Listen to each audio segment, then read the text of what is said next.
Teacher আৰু post graduate টিচাৰৰ বিজ্ঞাপন হৈছে, কিন্তু যিহেতু তাত গণিতৰ বিজ্ঞাপনটো হোৱা নাছিলে, এতেকে সেই বিজ্ঞাপনখন ৰিভাইজ হ'ব।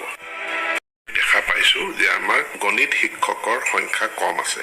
গণিতৰ বাবে ডেডিকেটেড টিচাৰ যাতে প্ৰত্যেক বিদ্যালয়ত থাকে, সেইকাৰণে গণিতৰ কেডাৰটো বেলেগ হ'ব। ইয়াৰ নামকৰণেই হ'ব গ্ৰেজুৱেট টিচাৰ মেথমেটিক্স, আৰু সেইমতে ইয়াৰ ৰিক্ৰুটমেণ্ট হ'ব। প্ৰথম পৰ্যায়ত আমাৰ প্ৰায় 1766 গৰাকী শিক্ষক নিযুক্তি কৰা আমাৰ প্ৰয়োজনীয়তা নাই, কাৰণ আমাৰ যথেষ্ট সংখ্যক পদ আছে।